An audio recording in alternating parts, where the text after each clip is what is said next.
진호 씨, 많이 아프시죠? 몸이 아주 돌덩이처럼 뭉쳤네요. 그녀의 차가운 손이 제 어깨를 천천히 쓰다듬어 내려올 때 저는 정말 숨이 멎는 줄 알았습니다.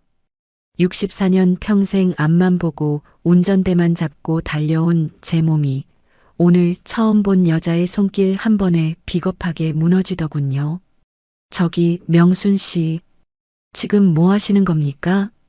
목소리가 볼품없이 바르르 떨려 나왔습니다. 당황해서 몸을 피하려 했지만 수십 년 택시 운전에 찌든 피로가 납덩이처럼 제 몸을 짓눌렀습니다. 아니, 어쩌면 제 마음이 그 낯선 포근함을 차마 거부하지 못했던 걸지도 모릅니다. 안마해 드리는 거예요. 얼마나 고단하게 사셨으면 근육이 이 지경이 됐을까. 희미한 백열등 아래 비친 그녀의 얼굴은 55이라는 나이가 무색할 만큼 애틋하고 고왔습니다. 수수한 듯 하면서도 사람의 밑바닥 고독을 꿰뚫어 보는 그 서늘한 눈빛. 그녀의 손길은 능숙하게 제 어깨와 등을 타고 내려왔습니다. 저는 본능적으로 느꼈습니다. 이건 단순한 마사지가 아니라는 걸요. 평생 남처럼 살아온 아내에게선 단 한 번도 느껴보지 못한 제 존재를 통째로 위로받는 듯한 기적 같은 떨림이었습니다. 집중호우가 퍼붓는 공주 외곽의 낡은 강변여관. 인생의 막다른 길목에서 만난 이 위험하고도 뜨거운 온기. 여러분, 만약 여러분이라면 이 손을 뿌리칠 수 있었을까요? 안녕하세요, 여러분. 오늘도 제 보잘것없는 인생 이야기를 들으러 와주셔서 정말 감사합니다. 이야기 시작 전에 구독과 좋아요 한 번씩만 부탁드릴게요. 여러분이 지금 어느 곳에서 이 사연을 듣고 계시는지 댓글로 남겨주시면 제가 그쪽 하늘을 향해 여러분의 가정에 평안과 복이 가득하길 간절히 기도하겠습니다. 제 이름은 한진호. 올해로 64입니다. 충주에서 평생 개인 택시 운전대를 잡으며 자식들 뒷바라지하고 먹여 살린 그저 평범하기 짝이 없는 늙은이입니다. 사건은 작년 가을쯤이었을 겁니다. 유난히 안개가 지독해서 앞치 한치도 안 보이고 기분까지 을씨년스럽던 어느 날 밤이었죠. 충주 시내에서 일을 마치고 외곽 쪽으로 차를 몰아 들어가는데 웬 신사 한 분이 제 택시를 거의 가로막다시피 하며 세우는 겁니다. 40대 중반쯤 되어 보이는 그 신사는 값비싼 코트를 입었지만 어딘지 모르게 안색이 파리하고 손이 바들바들 떨리고 있었어요. 기사님, 제발 좀 도와주십시오. 지금 당장 충남 공주까지 가야 합니다. 차편이 도저히 없어서 그럽니다. 사실 제 나이가 되면 밤 운전, 그것도 안개 낀 날 장거리 운행은 여간 부담스러운 게 아닙니다. 눈도 침침하고 순발력도 예전 같지 않거든요. 게다가 공주까지 갔다가 다시 충주로 돌아오면 새벽 3시는 훌쩍 넘을 텐데 내일 아침 일찍 또 운행을 나가야 하는 제 처지에서는 거절하는 게 맞았습니다. 아이고 손님, 제가 내일 새벽에도 일이 있고 지금 안개가 너무 심해서 공주까지는 좀 힘듭니다. 다른 차를 한번 알아보시죠. 제 말이 끝나기도 전에 그 신사는 지갑을 열더니 빳빳한 신사임당 5장을 제 대시보드 위에 툭 올려놓더군요.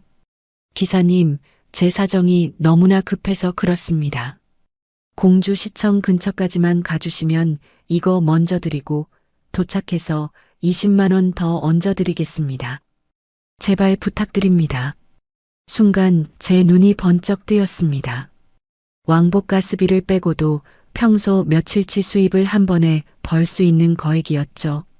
솔직히 말씀드리면 돈도 돈이었지만 집에 일찍 들어가 봤자 저를 반겨줄 사람 하나 없는 현실이 저를 더 흔들었습니다. 집에 가봤자 아내는 제 얼굴은커녕 눈길도 안 주고 연속극만 볼 것이고 각방 쓴 지 10년이 다 되어가는 썰렁한 침대만이 저를 기다리고 있을 터였죠. 그래, 집에 가서 벽 보고 한숨 쉬느니 차라리 밤 공기 마시며 돈이라도 벌자. 저는 결국 그 신사를 뒷좌석에 태우고 공주로 향했습니다. 안개는 갈수록 지독해져서 가로등 불빛조차 희미했지만 제 마음속에는 묘한 해방감마저 들더군요. 충주를 벗어나 고속도로에 올라타니 차 안에는 신사의 다급한 통화 소리만 가득했습니다. 누군가에게 빌고 또 누군가를 설득하는 그 절박한 목소리가 짙은 안개와 섞여 차 안을 무겁게 짓눌렀습니다. 밤 11시가 넘은 시간, 마침내 공주 외곽의 한적한 도로에 그를 내려주었습니다. 신사는 약속대로 두둑한 수고비를 제 손에 쥐어주고는 안개 속으로 도망치듯 사라졌습니다. 이제 다시 충주로 돌아가야 하는데 이상한 일이었습니다. 갑자기 하늘이 무너지듯 빗줄기가 쏟아지기 시작하는 겁니다. 안개의 폭우까지 겹치니 이건 뭐 앞유리가 물벼락을 맞는 수준이었죠. 아이고, 이거 큰일 났네.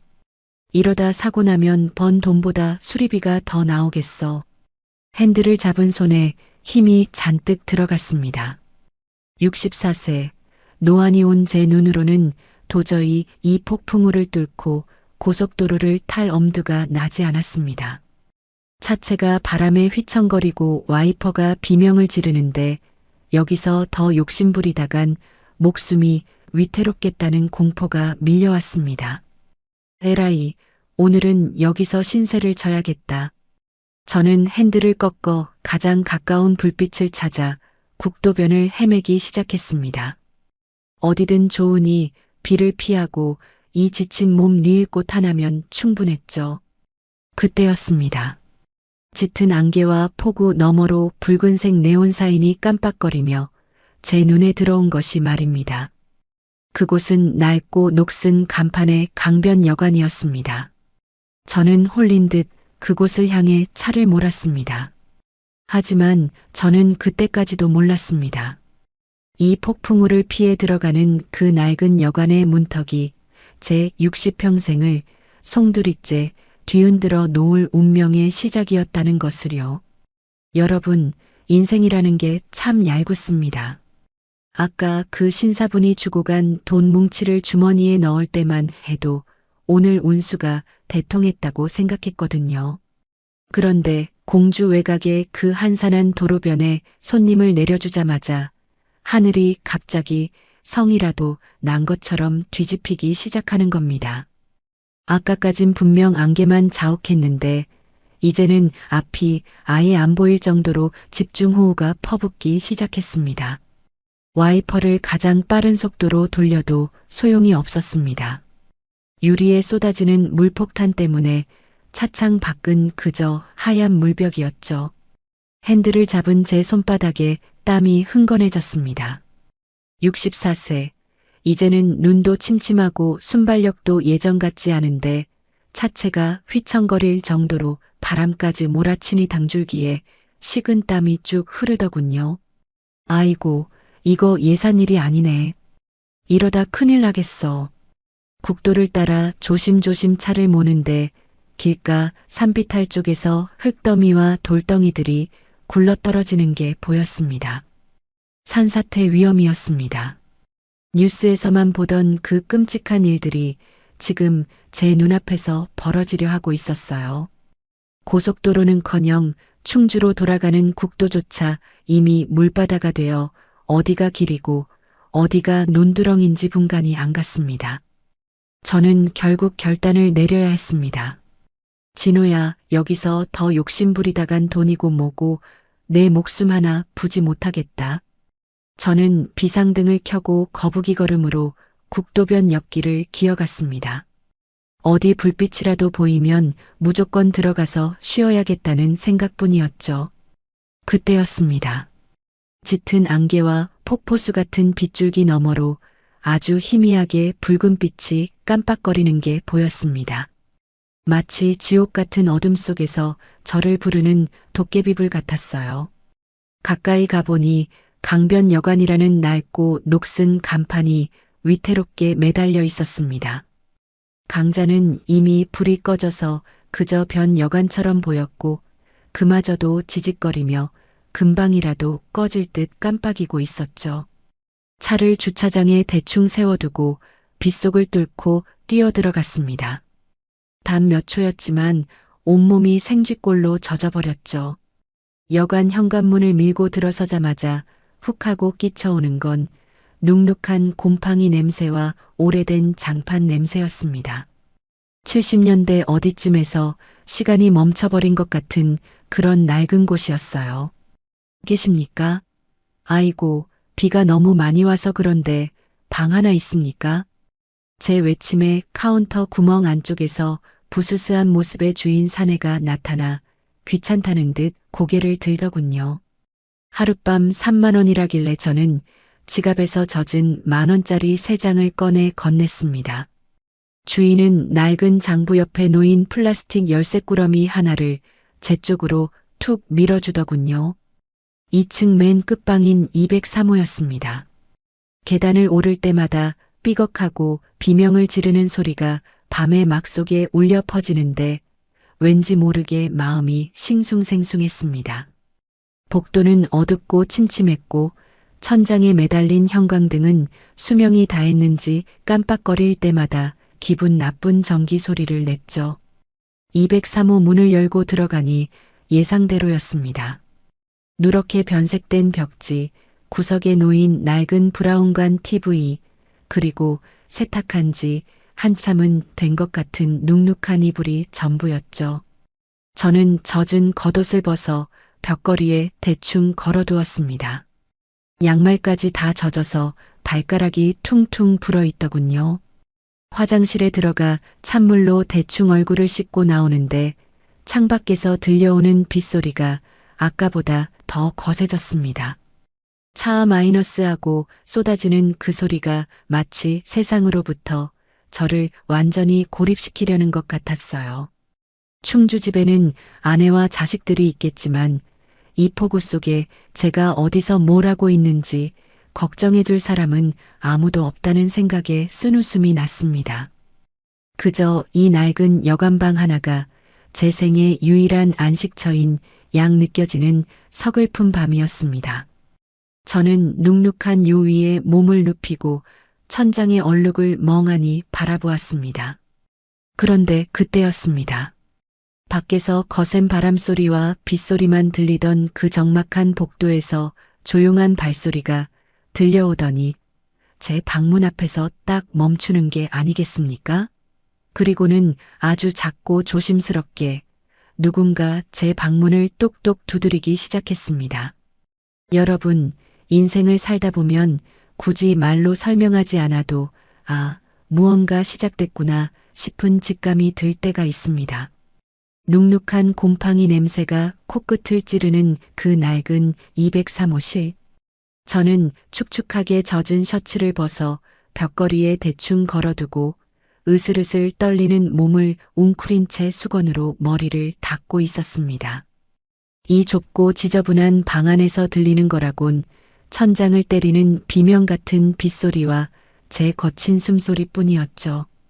그런데 그 깊은 정막을 깨고 복도 끝에서부터 아주 규칙적이고 조용한 발소리가 들려오는 겁니다. 삐걱, 삐걱. 낡은 나무 복도가 비명을 지를 때마다 제 심장도 같이 덜컥거렸습니다. 이 야밤에 이런 허름한 여관에서 누가 내 방을 찾아올까 싶어 긴장감이 등줄기를 타고 흘렀죠. 누구세요? 제 물음에 대답 대신 들려온 건 끼익하며 낡은 문이 열리는 소리였습니다. 저는 반사적으로 몸을 돌렸습니다. 문틈 사이로 복도에 희미한 전등 불빛이 새어 들어왔고 그 불빛을 등지고 한 여인이 서 있었습니다. 그녀의 손에는 하얀 수건 몇 장과 김이 모락모락 피어오르는 차잔이 들린 쟁반이 들려 있었죠. 그녀가 방 안으로 발을 들이는 순간 저는 숨을 멈췄습니다. 50대 중반쯤 되었을까요? 이 여관의 관리인이라는 명순 씨였습니다.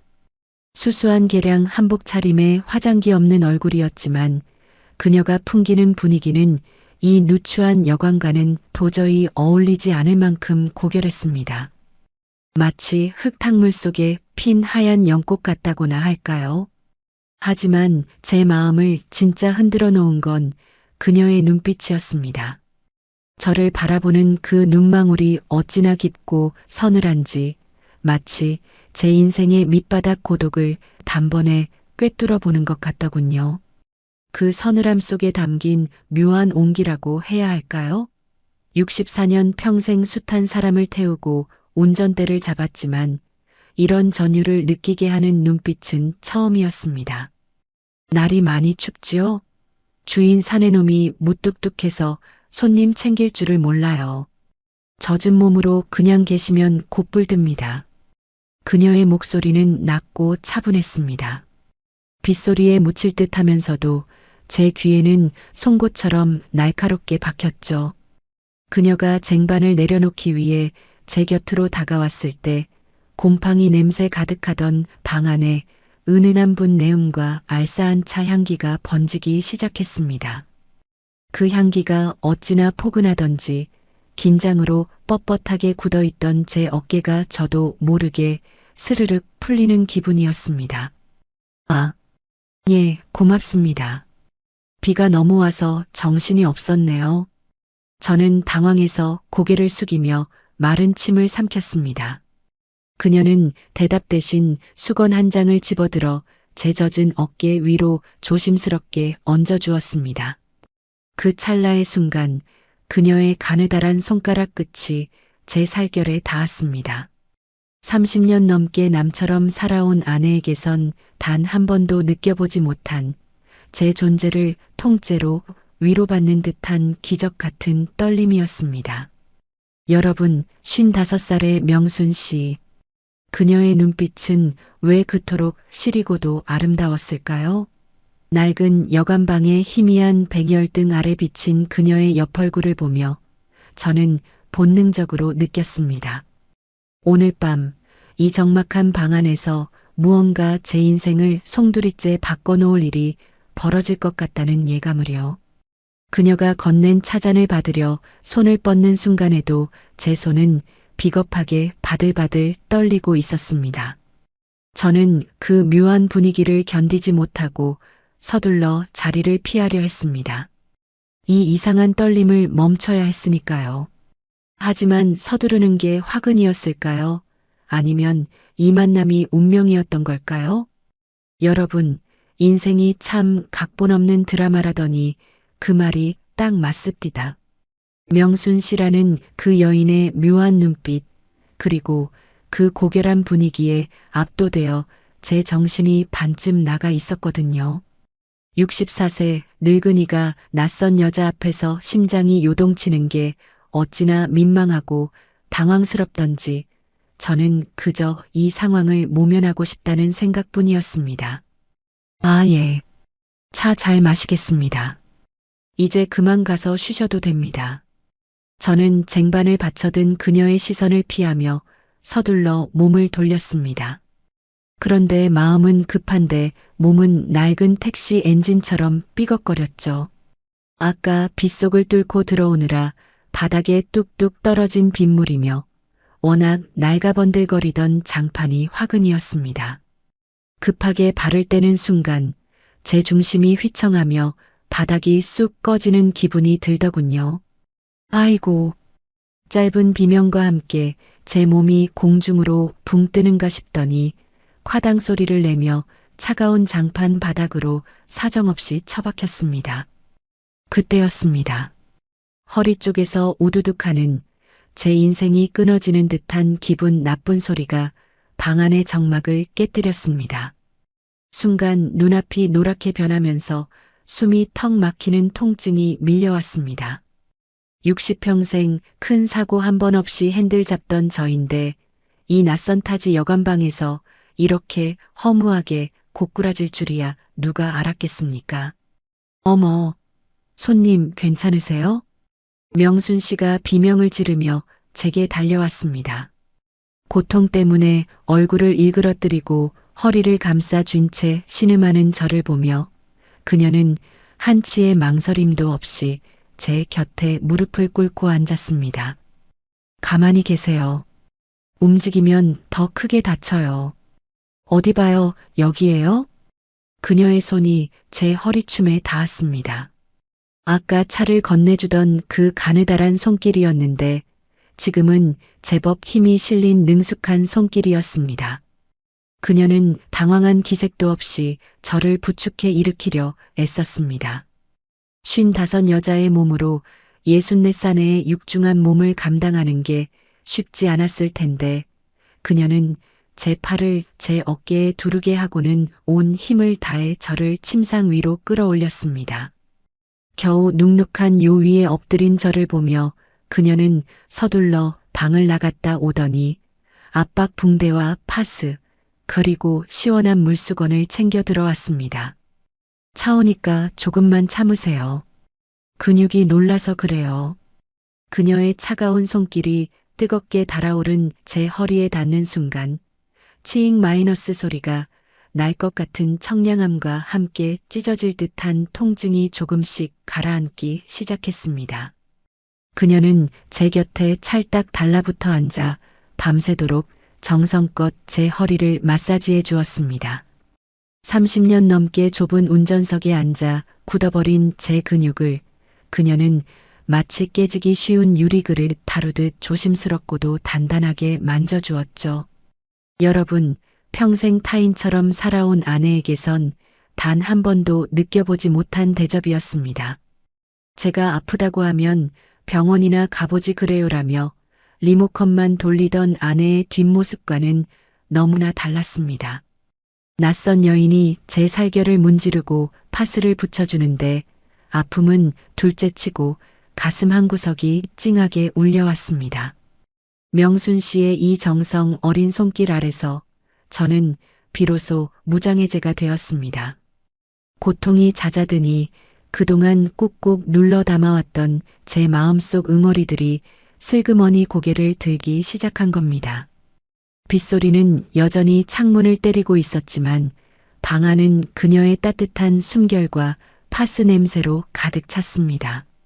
저는 천천히 고개를 돌려 제 허리를 묵묵히 주무르는 명순 씨를 바라보았습니다. 그녀의 이마에 맺힌 땀방울을 보며 저는 누구에게도 하지 못했던 제 삶의 추악하고도 슬픈 진실들을 입 밖으로 내뱉기 시작했습니다.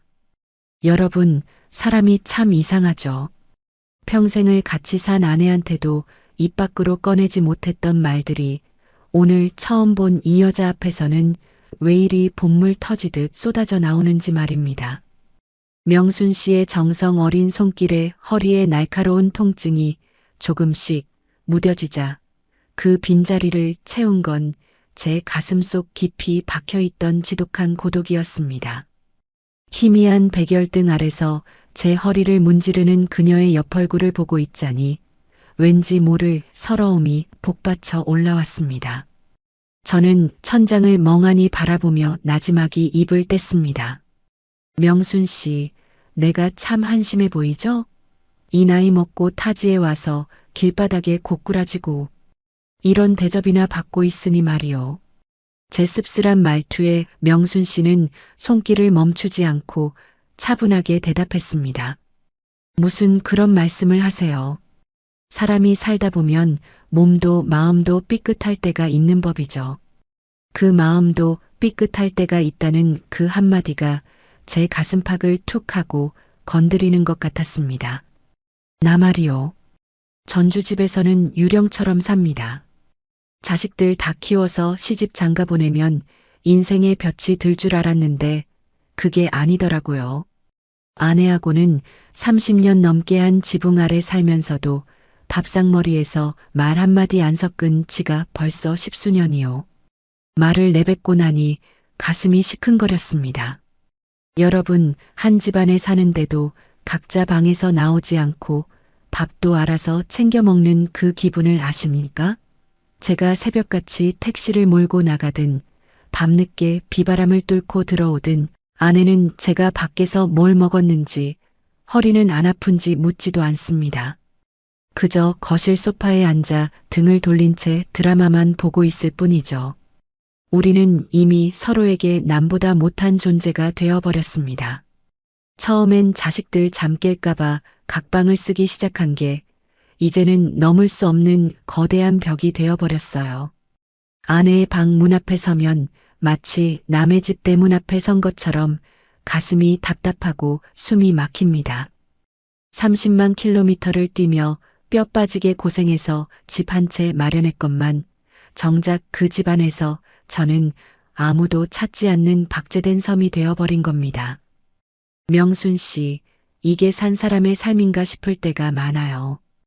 껍데기만 부부지 속은 이미 썩어 문드러진 박제나 다름없단 말이요.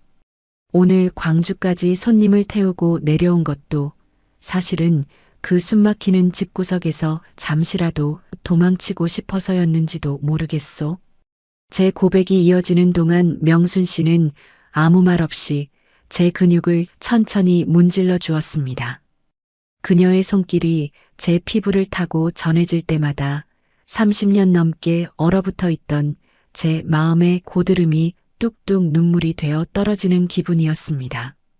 누군가에게 내 아픔을, 내 고독을 온전히 털어놓는다는 것이 이토록 눈물겨운 일인 줄 64이 되어서야 알게 된 것이죠.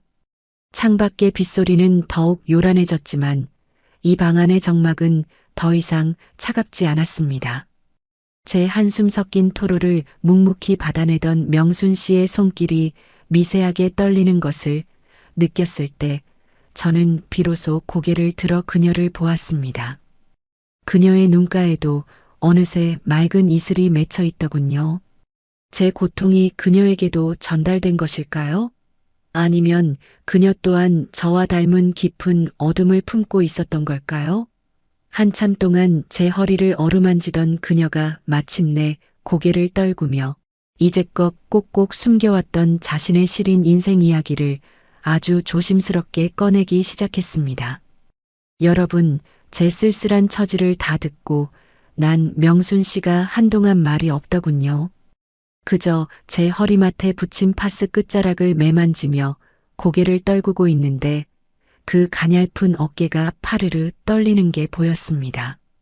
저는 그저 제 팔자가 세상에서 제일 기구하고 외로운 줄로만 알았는데 그녀의 입술이 천천히 열리며 흘러나온 이야기는 제가 감히 상상도 못할 만큼 깊은 수렁을 지나오고 있었더군요. 진호 오빠. 오빠는 돌아갈 집이라도 있고 이름이라도 번듯한 가장이지요. 저는요, 제 이름 석자조차 잃어버리고 그림자처럼 살아온 세월이 너무 길어요. 그녀는 제 허리를 주무르던 손을 거두어 자기 무릎 위에 포개며 먼 곳을 바라보는 듯한 눈빛으로 입을 뗐습니다. 명순 씨는 원래 고향에서 남부럽지 않게 살던 평범한 안악이었다고 합니다. 그런데 사람 팔자 시간 문제라더니 남편이라는 작자가 노름에 빠지기 시작하면서 모든 게 무너졌답니다. 처음엔 논밭을 팔더니 나중에는 살던 집까지 담보로 잡히고 야반도주를 해버렸대요. 그날 아침을 잊지 못해요. 빚쟁이들이 들이닥쳐서 마당에 빨간 딱지를 붙이고 제 머리채를 잡고 흔드는데 세상이 노랗다 못해 새카맣게 변하더라고요. 자식들만은 지키고 싶어서 가진 거 다 내주고 몸만 빠져나왔어요. 그때부터였네요. 제 인생이 가시밭길이 된 게. 그녀의 젖은 목소리가 좁은 방 안의 정막 사이로 스며들었습니다. 연고도 없는 타양을 전전하며 식당 설거지부터 파출부, 이름도 모르는 여관의 허드렛일까지 안 해본 일이 없다고 했습니다. 남편의 빚더미는 찰거머리처럼 그녀를 따라다녔고 그녀는 그 빚을 갚기 위해 여자로서의 자존심도 예쁜 옷 한 번 입어보고 싶던 욕심도 다 접어둔 채 오직 생존을 위해 몸부림쳐 온 겁니다. 손이 이렇게 거칠어졌어요. 예전엔 저도 고운 손이라고 칭찬받던 때가 있었는데 이제는 찬물에 불고 세제에 짓물러서 지문도 다 닳아버렸네요. 밤마다 이 낡은 여관 구석에 누워 있으면 빗소리가 꼭 빚쟁이들 고함 소리처럼 들려서 잠을 못 자요. 내가 전생에 무슨 죄를 지었길래 이런 모진 세월을 견뎌야 하나 싶어서 억울해 미칠 것 같은 밤이 한두 번이 아니었답니다. 그녀의 눈에서 굵은 눈물방울이 툭 떨어져 제 손등 위를 적셨습니다. 그 눈물은 뜨거웠습니다. 아니, 뜨겁다 못해 제 심장을 지지는 것 같았어요. 55. 아직은 여자로서 사랑받고 싶고 예쁜 것만 보고 싶을 나이에 그녀는 낯선 타지에서 이 허름한 여관을 도피쳐 삼아 숨죽이며 살고 있었던 겁니다. 저는 울먹이는 명순 씨를 보며 더 이상 제 불평을 늘어놓을 수 없었습니다. 제 박제된 결혼 생활이 권태라는 배부른 고민이었다면 그녀의 삶은 생존이라는 이름의 처절한 사투였으니까요. 화려하진 않아도 고결해 보이던 그녀의 분위기는 사실 모진 풍파를 견뎌낸 뒤에 남은 처연한 슬픔이었음을 이제야 깨달았습니다. 우리는 서로 다른 길을 달려왔지만 결국 외로움과 상처라는 종착역에서 만난 가련한 영혼들이었습니다. 창밖은 이제 폭포수라도 쏟아지는지 콰 마이너스 하는 소리가 방 안의 공기를 짓눌렀지만 이상하게도 그 소음이 우리를 더 가깝게 묶어주는 것 같았습니다. 저는 천천히 손을 뻗어 제 허리를 걱정하느라 바르르 떨리고 있는 그녀의 거칠고 마디 굵은 손을 조심스럽게 감싸주었습니다.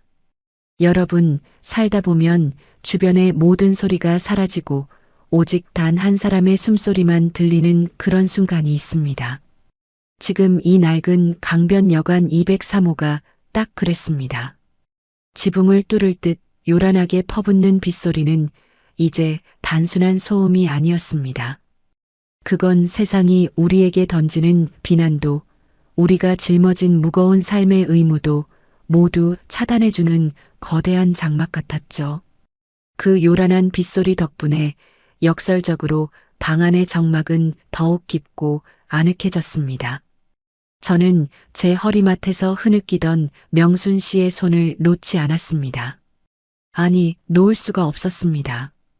평생 무거운 화물차와 택시 핸들을 돌리느라 마디마디가 굵어지고 굳은 살이 박인 제 투박한 손과 모진 세월 풍파에 짓물러 지문조차 희미해진 그녀의 거친 손. 그 두 손이 맞닿는 순간 찌릿한 전기 같은 게 제 가슴을 관통하더군요. 이건 단순히 남녀 간의 설렘이 아니었습니다. 당신도 나만큼 아팠구나. 당신도 나만큼 지독하게 혼자였구나 하는 말하지 않아도 전해지는 처절한 공명이었습니다.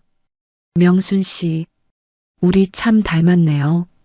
사는 모습은 달랐어도 가슴속에 구멍 하나씩 뻥 뚫어놓고 사는 건 똑같구려. 제 말에 명순 씨가 고개를 들어 저를 바라봤습니다. 눈물로 얼룩진 그녀의 눈동자에 제 초라한 노년의 모습이 비쳤습니다. 그녀는 제 손을 피하지 않았습니다. 오히려 그 가느다란 손가락으로 제 거친 손등을 조심스럽게 쓰다듬어 내려왔습니다. 그 손길이 어찌나 간절하고 부드러운지 저는 숨이 턱 막히는 것 같았습니다. 진호 오빠, 저요, 이 여관에서 수많은 사람을 봤어요. 다들 어디론가 바쁘게 가고 누군가를 만나러 가고 그런데 저는 늘 제자리였죠. 이 좁은 방들을 치우면서 남들이 남기고 간 온기만 만지고 살았어요. 그런데 오늘 오빠가 털어놓은 그 쓸쓸한 이야기들이 꼭 제 얘기 같아서 가슴이 너무 아파요.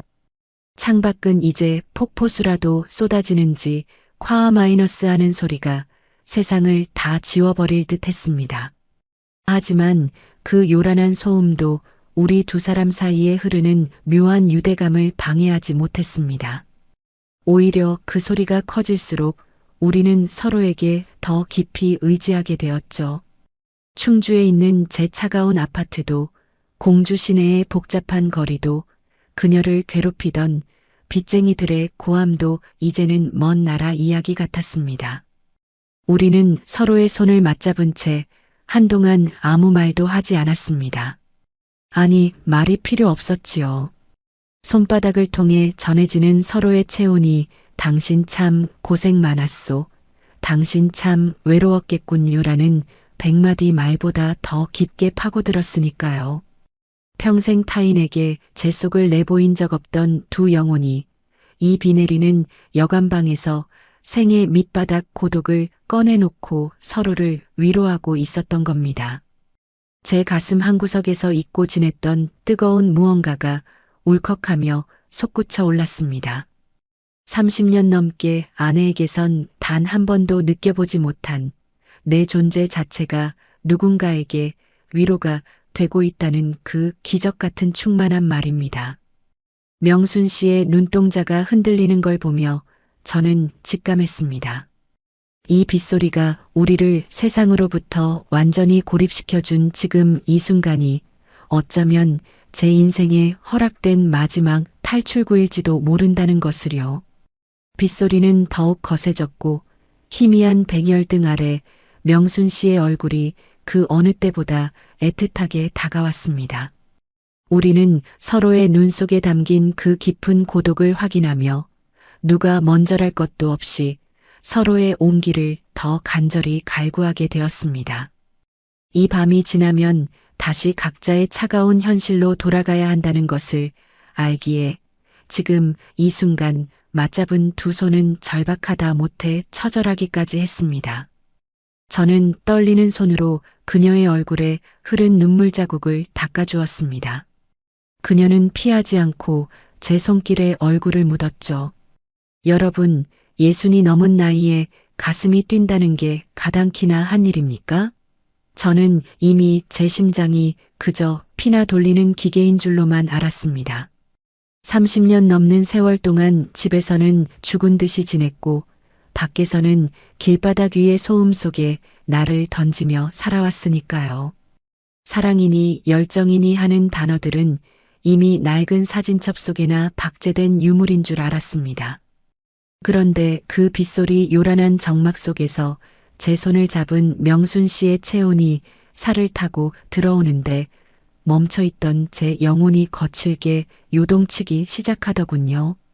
명순 씨의 손이 제 어깨를 천천히 쓰다듬어 내려올 때 저는 정말 숨이 멎는 줄 알았습니다.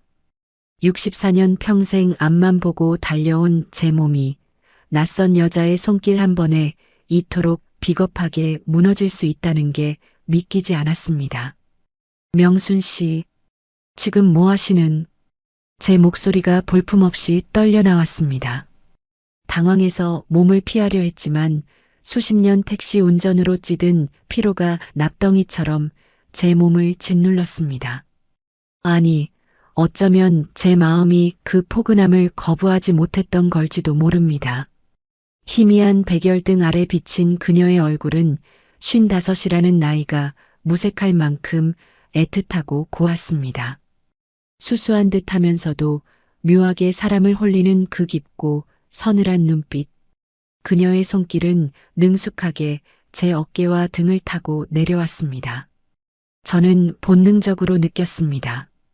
이건 단순한 마사지가 아니라는 걸요.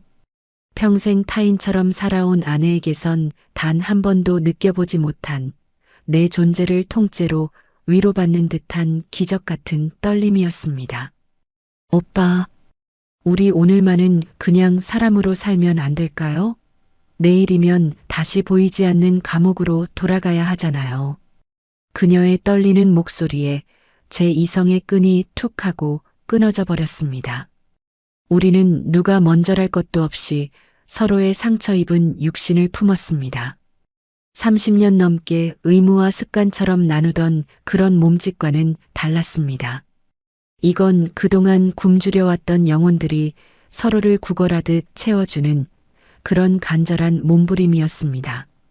제 거친 손이 그녀의 고단한 살결에 닿을 때마다 저는 제가 살아있다는 걸 뼈저리게 느꼈습니다. 그녀 역시 제 품 안에서 어린아이처럼 흐느끼며 제 등에 손톱 자국을 남겼습니다. 평생 남편의 빚더미에 눌려 여자임을 포기하고 살았던 그녀와 집안의 섬으로 박제되어 살았던 저. 우리는 서로의 상처 입은 가슴을 맞대고 그 깊은 흉터들을 혀로 하차주듯 밤새도록 사랑을 나눴습니다. 창밖의 빗소리는 이제 세상의 모든 소음을 덮어버렸고 낡은 여관의 삐걱거리는 침대는 우리의 서러운 무게를 묵묵히 받아내고 있었습니다. 다시는 가슴 뛸 일이 없을 줄 알았던 노년의 두 사람에게 이 밤은 생의 마지막에 허락된 불꽃놀이와도 같았습니다. 타오르다 제가 되어버릴 지언정 지금 이 순간만큼은 온 세상을 다 태워버릴 듯 뜨거웠지요. 여러분, 56 남자와 55 여자. 남들이 보면 흉하다 손가락질할지도 모를 황혼의 사랑이었지만 그 순간 우리에게는 이 낡은 방이 천국보다 더 아늑했습니다. 지물러진 가슴끼리 맞대고 서로의 온기를 나누며 우리는 밤새도록 세상에서 가장 가련하고도 뜨거운 연인이 되었습니다. 빗소리가 잦아들고 새벽 안개가 창문을 적실 때까지 우리는 단 한순간도 서로를 놓지 않았습니다. 평생 차가운 운전대만 잡고 살았던 제 인생에 이런 날이 올 줄은 정말 몰랐습니다. 아침이 오지 않기를, 이 어둠이 영원히 우리를 감춰주기를 기도하며 저는 그녀의 헝클어진 머리카락을 쓸어넘겼습니다. 하지만 시간은 야속하게도 새벽빛을 데려왔고 희부연 안개 속에서 여관의 누런 벽지가 선명해질수록 제 마음속엔 어젯밤보다 더 강렬한 결심이 차올랐습니다. 저는 잠든 그녀의 평온한 얼굴을 보며 제 인생을 건 중대한 맹세를 준비하기 시작했습니다. 여러분, 창밖으로 희부연 새벽 안개가 밀려 들어올 때쯤 저는 눈을 떴습니다. 낡은 여관의 천장은 여전히 얼룩덜룩했지만 제 옆에서 고운 숨소리를 내며 잠든 명순 씨를 보니 어젯밤의 일이 꿈이 아니었음을 깨달았습니다. 평생 택시 뒷시트에서 쪽잠을 자며 맞이하던 아침과는 공기부터가 달랐어요. 가슴 한복판에 묵직한 돌덩이 대신 따뜻한 온기 하나가 들어앉아 있는 기분이었습니다. 제가 부스럭거리며 몸을 일으키자 명순 씨도 눈을 떴습니다. 화장이 지워진 그녀의 민낯은 어젯밤보다 더 수척해 보였지만 저를 바라보는 그 맑고 서늘한 눈동자만큼은 참으로 예뻤습니다.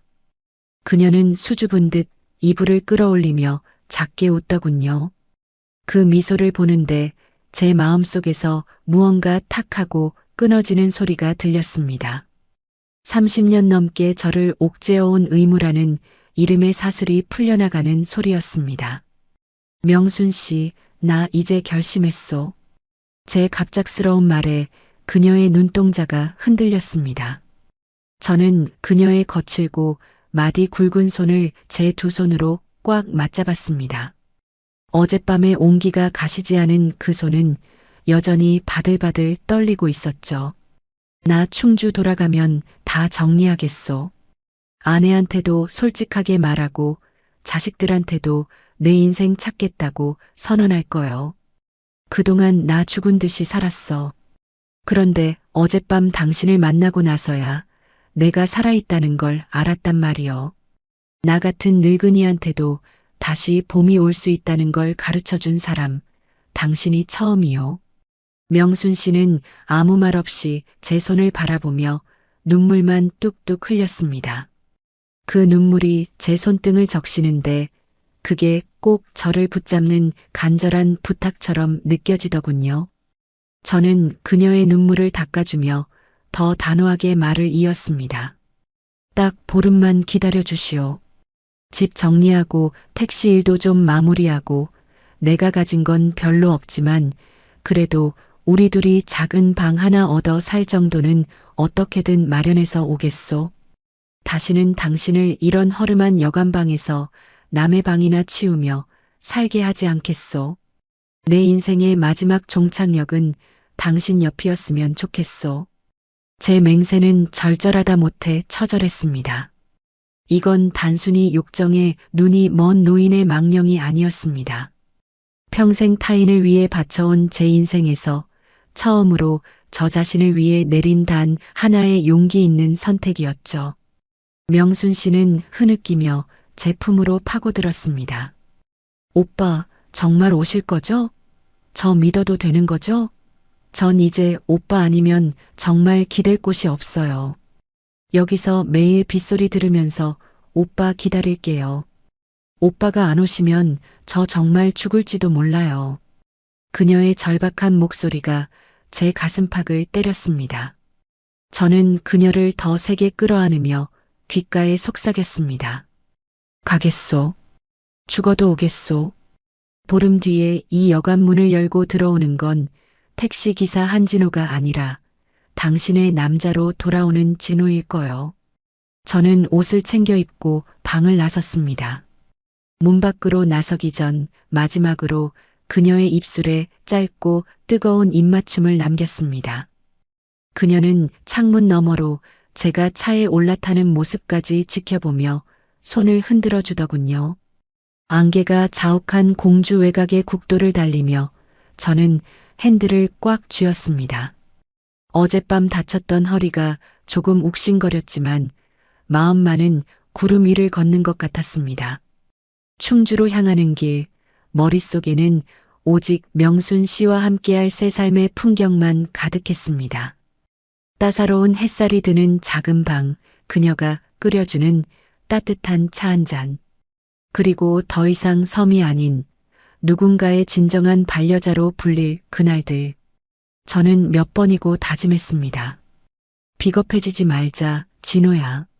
너도 이제 사람답게 한번 살아보자. 마침내 익숙한 충주 시내로 들어서고 우리 집 아파트 단지가 보이기 시작했습니다.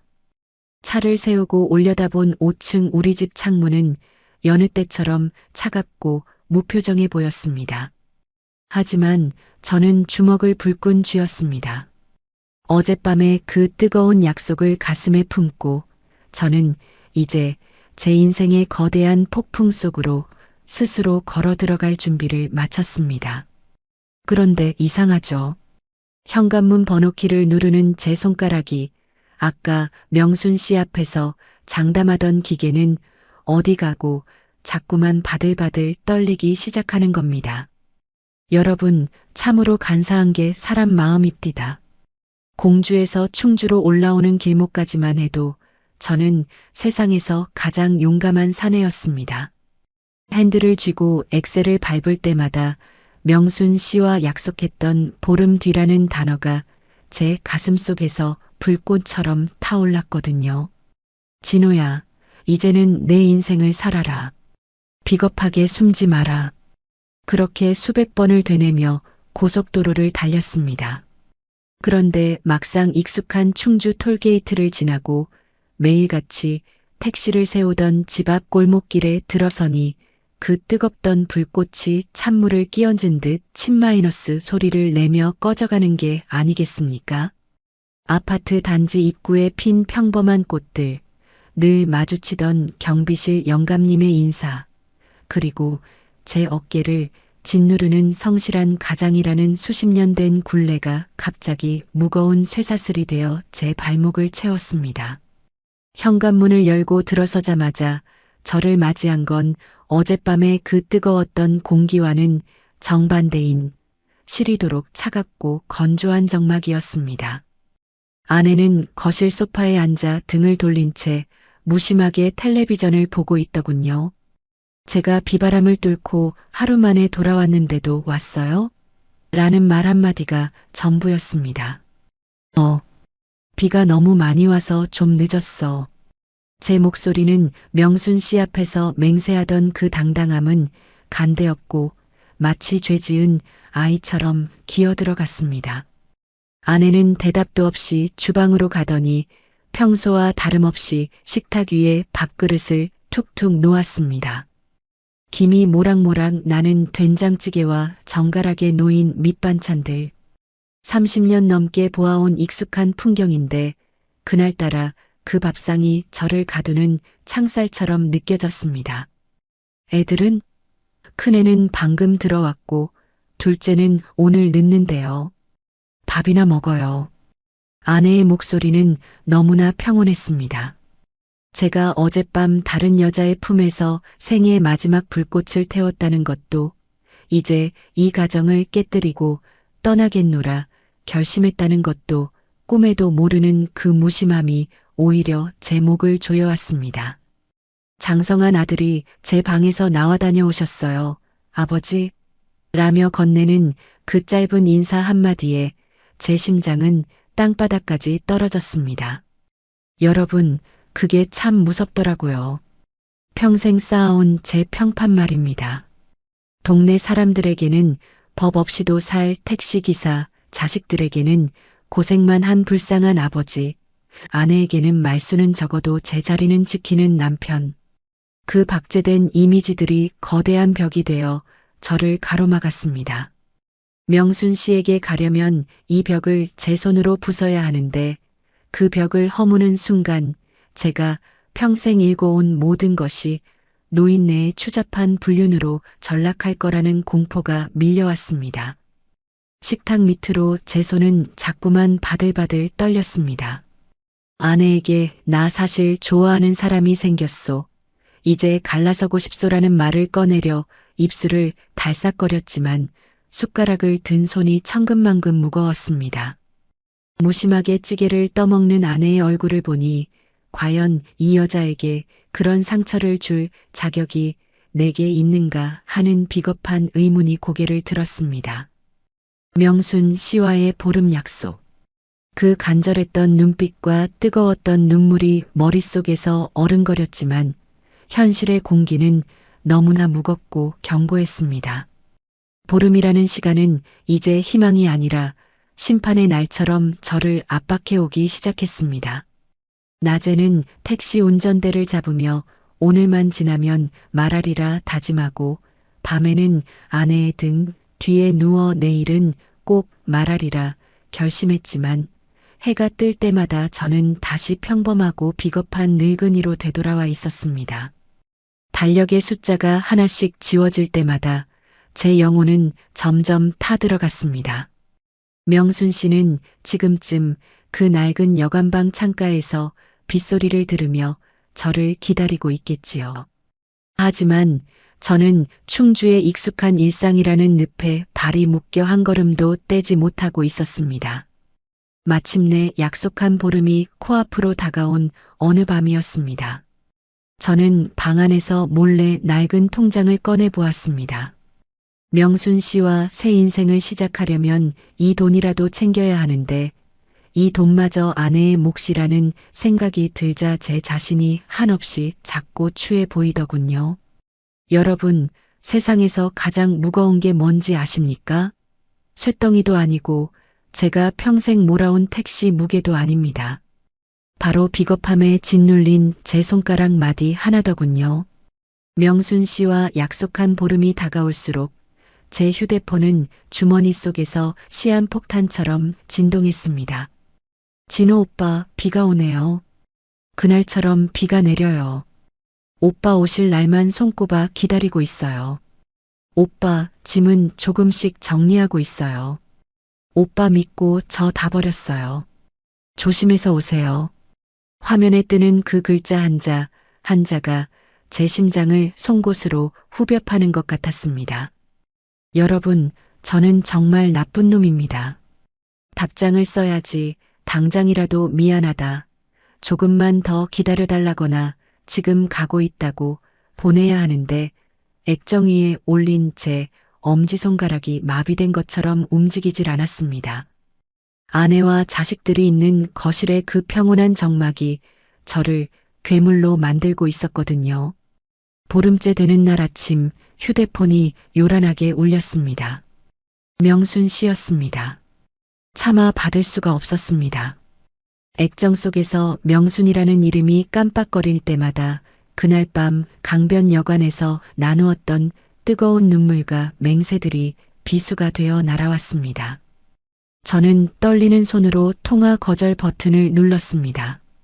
그리고는 마치 죄라도 짓는 사람처럼, 아니, 이미 천벌을 받을 죄를 지은 놈처럼 휴대폰 전원을 꾹 눌러 꺼버렸습니다. 검게 변한 화면 속에 비친 제 얼굴이 어찌나 추하고 비겁해 보이던지 거울을 볼 자신조차 없더군요. 그렇게 하루가 지나고 이틀이 지나고 보름이 훌쩍 넘어가 버렸습니다. 저는 도망치듯 새벽같이 택시를 몰고 집을 나섰습니다. 하지만 갈 곳이 없었습니다. 손님을 태워도 눈앞에는 명순 씨의 젖은 눈망울만 아른거렸고 귀에는 오빠 믿어도 되죠? 라던 그 절박한 목소리만 환청처럼 들려왔습니다. 저는 충주 시내를 유령처럼 배회했습니다. 지금이라도 가면 될 텐데, 지금이라도 가서 무릎 꿇고 빌면 될 텐데. 하지만 제 발목에 감긴 현실의 사슬은 너무나 무거웠습니다. 수십 년간 쌓아온 성실한 가장이라는 허울 좋은 껍데기를 벗어던질 용기가 저에겐 없었습니다. 저는 명순 씨를 사랑한 게 아니라 어쩌면 그날 밤의 해방감을 사랑했던 걸지도 모릅니다. 막상 그 대가로 제 평온한 일상을 지불해야 한다고 생각하니 저는 그저 비겁하게 뒷걸음질 치는 늙은 쥐새끼에 불과했습니다.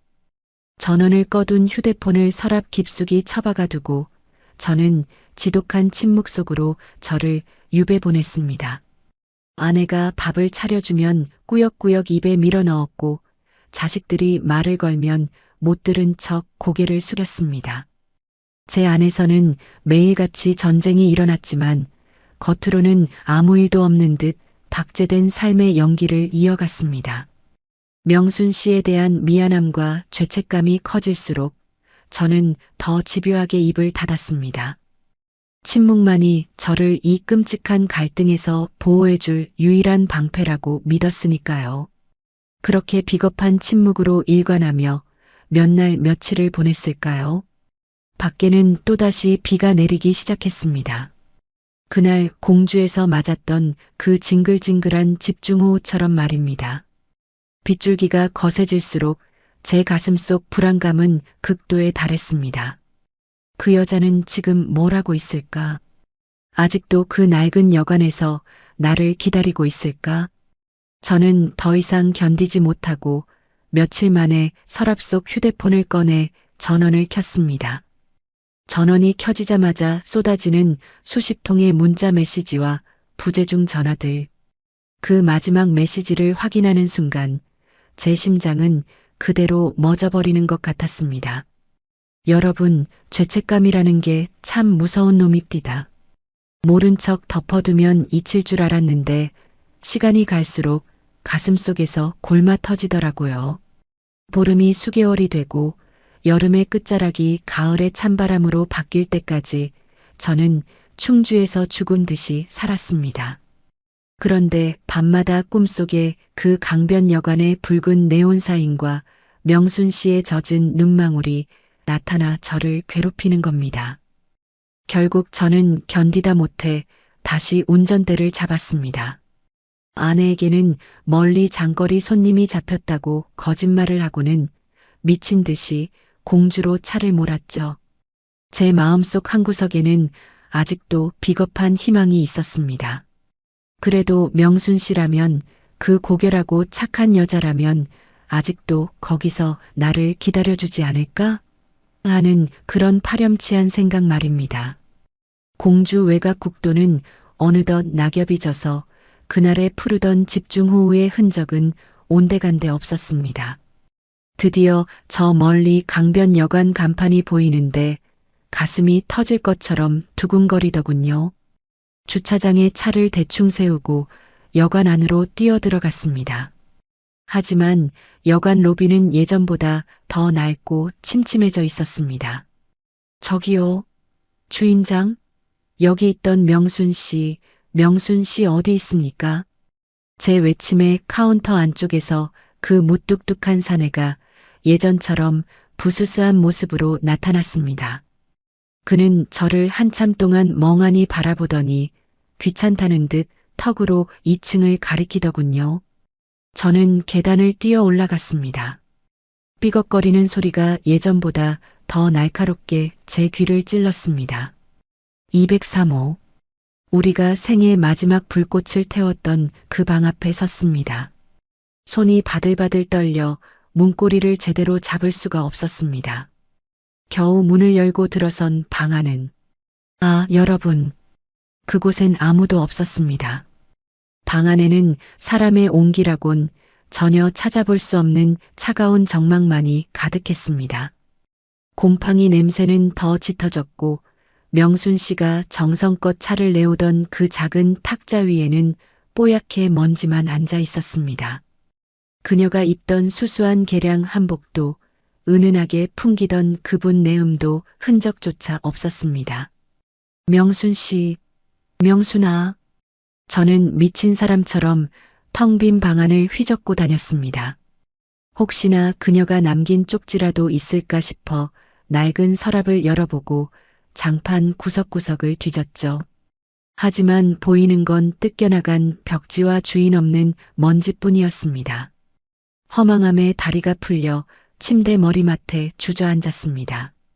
방바닥은 얼음장처럼 차가웠고 그 차가움이 제 심장까지 얼려버리는 것 같았습니다. 로비로 내려와 주인 사내를 붙잡고 애걸했습니다. 어디로 갔느냐고, 연락처라도 남기지 않았느냐고 말이죠. 주인은 담배 연기를 길게 내뿜으며 무심하게 대답하더군요. 그 아줌마. 벌써 2달도 더 됐지. 매일같이 창밖만 보면서 울더니만 어느 날 갑자기 짐 다 싸들고 나갔어. 어디로 가는지 말도 안 하더라고. 빚쟁이들한테 쫓기는 모양이던데 이제 여긴 안 온다나 뭐라나. 그 말을 듣는 순간 제 머릿속이 하얗게 비어버렸습니다. 제가 비겁하게 침묵하던 그 보름, 그리고 그 뒤에 수많은 날 동안 그녀는 이 차가운 방에서 매일같이 빗소리를 들으며 저를 기다렸을 겁니다. 제가 오지 않을 거라는 걸 깨닫는 순간 그녀의 심장이 얼마나 처참하게 무너졌을지 감히 상상조차 할 수 없었습니다. 그녀는 저를 믿고 자신의 비루한 삶 속에서 마지막 남은 자존심과 희망을 다 걸었을 텐데 저는 그저 비겁하게 휴대폰 전원을 꺼버리고 숨어버렸던 겁니다. 사랑한다고 지켜주겠다고 맹세하던 제 입술이 얼마나 추악하게 느껴지던지요. 저는 텅 빈 여관 마당에 서서 한참 동안 통곡했습니다. 찬바람이 옷깃을 스미는데 이제는 어디로 가야 할지 알 수가 없었습니다. 명순 씨를 잃어버린 게 아니라 저는 제 인생의 마지막 구원을 제 손으로 버려버린 셈이었죠. 허탈한 마음으로 다시 택시에 올라타 핸들을 잡았지만 시야가 눈물로 가려져 앞이 보이지 않았습니다. 그때였습니다. 조수석 바닥구석에서 무언가 반짝이는 게 보였습니다. 여러분, 인생에서 가장 무거운 벌이 뭔지 아십니까?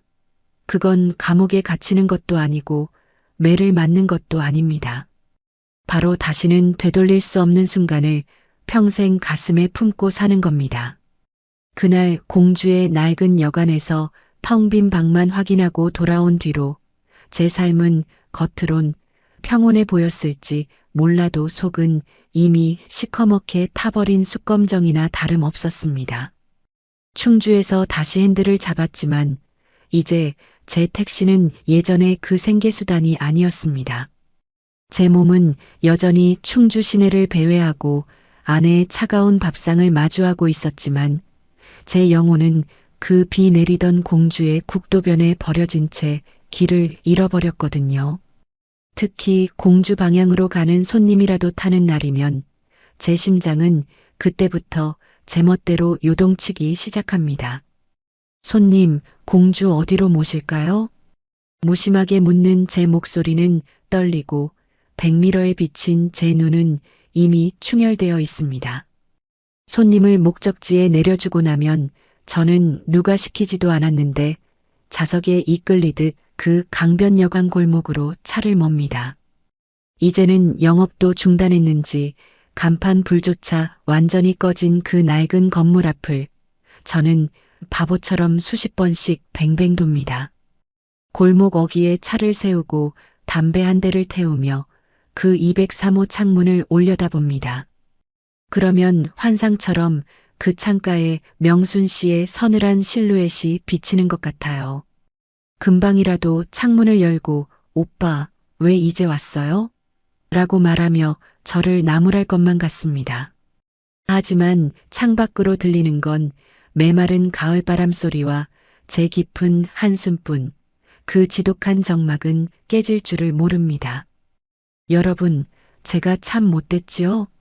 그 보름의 약속을 어긴 건 저인데 이제 와서 이 골목을 배회하며 수뇌보를 연기하는 제 꼴이 얼마나 우스꽝스럽습니까?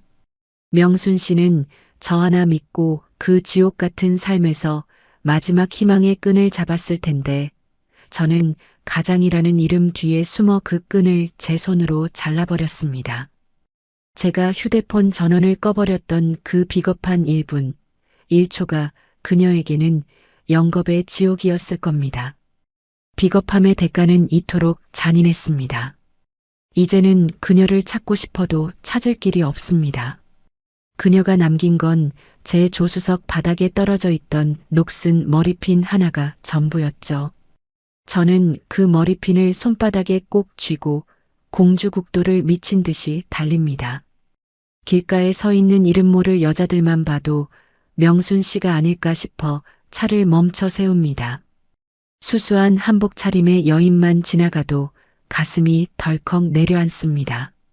하지만 다가가 보면 그녀가 아닙니다. 세상에 명순 씨는 단 한 명뿐인데 저는 그 유일한 구원을 제 손으로 걷어찬 멍청한 늙은이일 뿐이었죠. 동료 기사들은 저더러 요즘 왜 그렇게 공주장거리만 뛰냐고 묻습니다. 저는 그저 쓴웃음을 지으며 그쪽이 공기가 좋아서요라고 둘러댑니다. 하지만 공기가 좋긴요. 그곳은 저에게 숨이 막히는 참회의 장소일 뿐입니다. 용기 없이 숨어버렸던 제 비겁함을 확인하고 다시는 돌아오지 않을 그녀의 온기를 구걸하러 가는 고독한 고행길입니다. 운전대를 잡은 제 마디 굵은 손을 내려다봅니다. 명순 씨가 정성껏 주물러주던 그 손입니다. 이제 그 손은 다시 차가운 핸들만 잡고 있습니다. 누군가의 온기를 품기엔 너무나 늙고 비겁해진 손이죠. 저는 오늘도 비어있는 조수석에 그녀가 앉아있는 상상을 하며 끝이 보이지 않는 국도를 정처 없이 떠돕니다. 그러던 어느 날이었습니다. 여느 때처럼 공주 외곽의 낡은 국도변 식당가에 차를 세우고 끼니를 때우려던 참이었죠. 식당 구석에서 설거지를 하던 한 여인의 뒷모습이 제 시야에 들어왔습니다.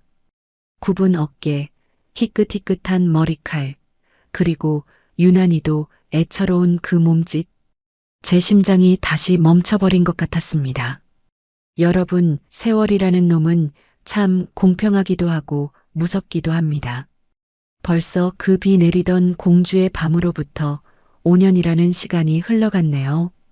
제 나이도 어느덧 69, 이제는 칠순을 목전에 두고 있습니다. 평생 제 몸처럼 여겼던 택시 운전대도 이제는 마음대로 잡기가 힘들어졌어요. 눈은 침침해져 밤눈이 어둡고 악셀을 밟는 발끝은 자꾸만 힘이 풀려 덜덜 떨리곤 합니다. 결국 저는 얼마 전 영업용 번호판을 넘기고 집으로 들어앉았습니다. 평생 길 위에서 살던 놈이 사방이 벽으로 막힌 아파트 구석에 처박혀 있으려니 그게 꼭 창살 없는 감옥에 갇힌 기분입니다. 하지만 더 저를 괴롭게 하는 건 이 집안을 가득 채우고 있는 지독한 정막입니다. 거실 소파에 앉아 있으면 주방에서 들리는 달그락 소리만으로도 숨이 막힙니다. 5년 전이나 지금이나 제 아내는 여전히 제게 등을 돌린 채 무심하게 일상을 살아갑니다. 제가 오늘 허리가 아픈지 어제 잠은 설쳤는지 묻는 법이 없어요. 그저 끼니 때가 되면 밥상을 차려놓고 식사하세요 한마디 던진 뒤 다시 텔레비전 앞으로 돌아가 버리는 그 차가운 뒷모습? 그 뒷모습을 보고 있노라면 제 심장은 이제 박제가 아니라 아주 가루가 되어 부서지는 것 같습니다. 여보, 나 오늘은 좀 마음이 허하네. 용기 내어 던진 말 한마디에도 돌아오는 건 나이 먹으면 다 그래요. 비타민이나 챙겨 드세요라는 건조한 대답뿐입니다. 여러분, 한 지붕 아래 30년을 넘게 살았는데 어떻게 이토록 타인보다 못할 수가 있을까요? 5년 전 제가 그 비겁한 망설임 끝에 선택한 이 평온한 일상이 사실은 서서히 말라 죽어가는 사막이었다는 걸 이제야 뼈저리게 느끼고 있습니다. 몸이 약해지니 마음은 더 간사해집니다. 찬바람이 창틀을 타고 들어오는 밤이면 저는 어김없이 그 낡은 강변여관의 203호를 떠올립니다. 곰팡이 냄새가 나고 눅눅했던 그 방이 지금 이 대리석 깔린 아파트보다 1000배는 더 따뜻했다는 걸 이제야 알 것 같아요. 특히 으슬으슬 감기 기운이라도 도는 날에는 명순 씨가 건넸던 그 따뜻한 차 한 잔의 온기가 사무치게 그립습니다. 김이 모락모락 나던 그 투박한 찻잔, 그리고 제 어깨를 조심스럽게 감싸 쥐던 그 서늘하면서도 다정했던 손길. 그 온기만 있다면 지금 이 노쇠한 육신의 고통쯤은 아무것도 아닐 텐데 말입니다. 명순 씨, 내가 미안했소. 내가 정말 죽을 죄를 지었어. 아내가 잠든 깊은 밤, 저는 거실 구석에 앉아 아무도 듣지 않는 고백을 허공에 흩뿌립니다. 명순 씨에게 남긴 상처는 이제 제 몸에 지워지지 않는 낙인이 되어 남았습니다. 허리가 쑤실 때마다 그녀가 발라주던 파스 냄새가 코끝을 스치는 것 같고, 비가 내리는 날이면 그녀의 흐느낌이 빗소리에 섞여 들려오는 것 같습니다. 비겁하게 도망쳐 돌아온 이곳에서 저는 매일매일 벌을 받고 있습니다. 육체는 늙어볼품 없어지고 영혼은 그리움과 자책에 갉아먹혀 너덜너덜해졌죠. 아내의 차가운 등 뒤에서 제가 그리워하는 건 단지 한 여자가 아니라 제 생에 단 한 번 찾아왔던 진실한 온기였습니다. 그 온기를 제 발로 차버린 대가로 저는 이제 평생을 이 얼음장 같은 침묵 속에서 홀로 늙어가야 하겠지요. 기력이 쇠해진 손으로 낡은 서랍을 열어봅니다. 그날 조수석에서 주었던 이제는 색이 다 바랜 그녀의 녹슨 머리핀 하나가 거기 누워 있습니다. 이걸 만지고 있으면 꼭 그녀의 손을 잡고 있는 것 같아 가슴이 미어집니다. 하지만 여러분, 하늘이 제 이 간절한 참회를 듣기라도 한 걸까요? 아니면 더 큰 벌을 주시려는 걸까요? 기력이 다해 이제는 모든 걸 포기하려던 제게 생각지도 못한 소식 하나가 들려왔습니다. 여러분, 어느덧 제 이야기도 마지막 장에 다다랐네요. 69세 늙은이의 구질구질한 변명 같은 회상이었지만 여기까지 함께 해주신 여러분께 참으로 감사의 인사를 올립니다. 오늘 밤도 충주의 하늘은 무심하기만 합니다. 베란다 문을 살짝 열고 담배 한 대를 태우려다 버릇처럼 남쪽 하늘을 바라봅니다. 저 구름 너머 어딘가에 제가 그토록 비겁하게 등 돌렸던 공주의 밤하늘이 있겠지요.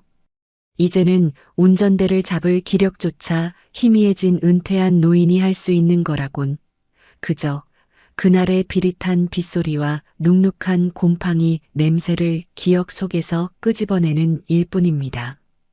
창밖으로 공주 쪽 밤하늘을 보고 있자니 명순 씨의 마지막 눈망울이 다시금 가슴을 찌릅니다.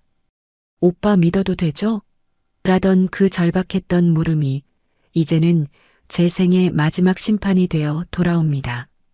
만약 그때 제가 그 문자를 확인하고 바로 차를 몰았다면, 만약 제가 그 비겁한 평판이라는 허울을 벗어던지고 그녀의 손을 잡았다면 지금 제 곁에는 이 차가운 정막 대신 김이 모락모락 나는 차 한 잔과 다정한 온기가 남아 있었을까요?